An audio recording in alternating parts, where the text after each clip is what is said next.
Fine, I'll do yoga at home. But how do I start?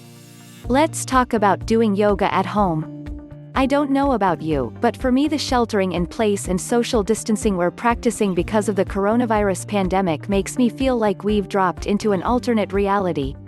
In some ways it feels like this global crisis is shining a spotlight on all of our cracks and fissures, both in society and within ourselves.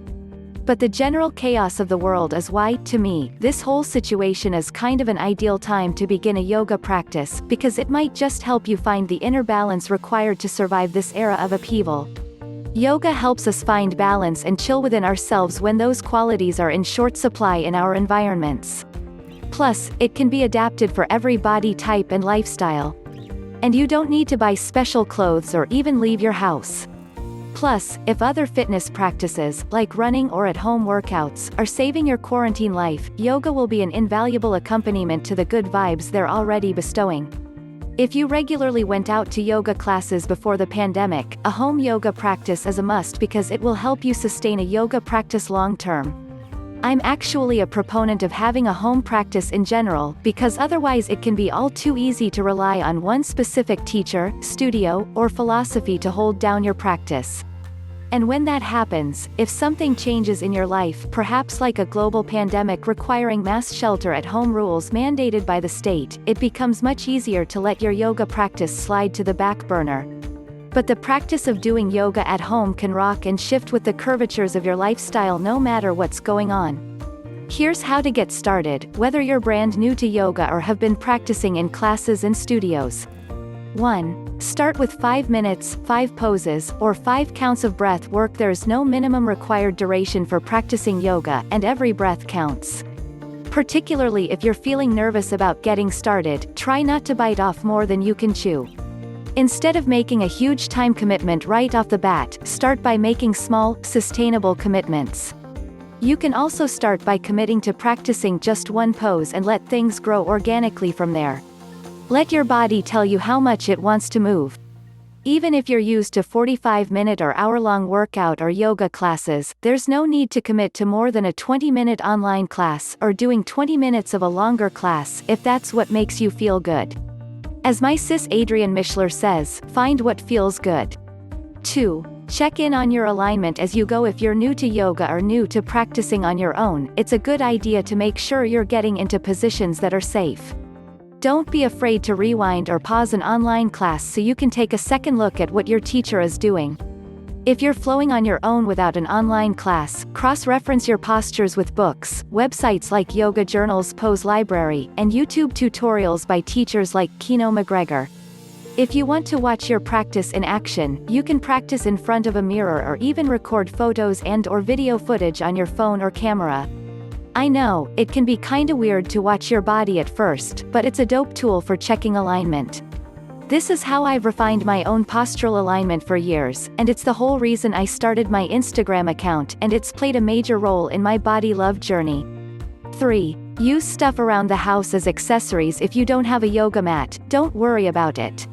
If you're short on cash, a beach towel can suffice until you can get a cheap mat.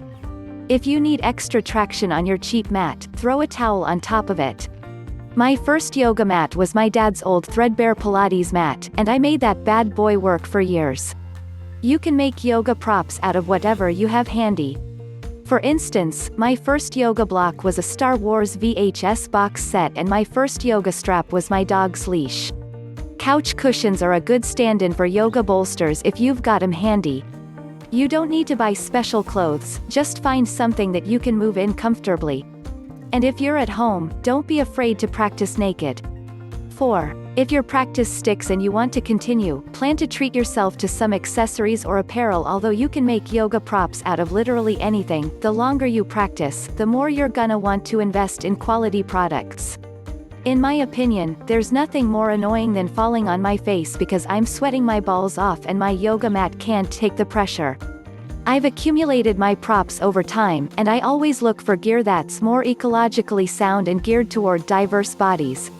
My favorite yoga block is Manduka's Unblock Recycled Foam Yoga Block, $24, Manduka, and I love Yoga Hustle's straps, $16, Yoga Hustle.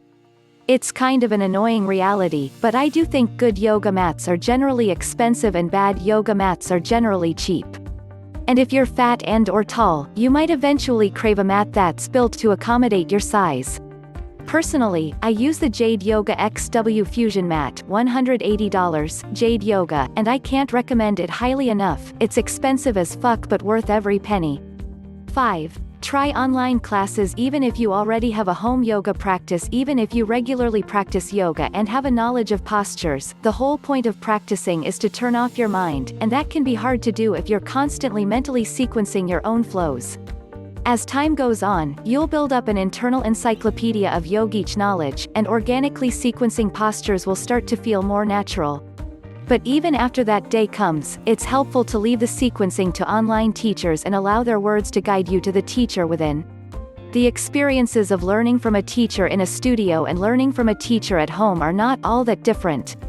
Sure, there's no one there to tell you if you're practicing the postures incorrectly, but even in the best IRL classes your teacher won't always be able to give you personalized attention. Plus, sometimes personalized attention can be majorly distracting to your practice. Especially if you're like me and have difficulty receiving criticism about your body. In my opinion, online classes are much more low pressure than IRL classes. In online classes you're not distracted by the other practitioners in the room. You're not concerned with what anyone else thinks. You don't have to strain to hear the teacher depending on your mat's location, and you don't have your view of the teacher obstructed by other students. You don't even have to find childcare, because your kids can join you on the mat. If you start taking an online class and get bored halfway through, you're free to ignore the teacher and move organically instead. Or you can just cut off the class and try again tomorrow. It's called a practice, not a perfect. If you decide to modify your postures and you're not quite sure if you're still doing yoga right, that's all good too. It is yoga. Everything is yoga. 6. Know that every moment you spend building a home yoga practice will strengthen the other parts of your life. Your home practice will make it much easier to experiment with other fitness practices because you'll have gained the confidence that comes from connecting to your most true and important teacher, the one who resides inside of you. For me, yoga is the only way to handle this type of crisis. No matter what other exercise program we choose, yoga fills in the gaps and helps us stay afloat when life seems too bananas for words. The calm you're seeking already exists inside of you.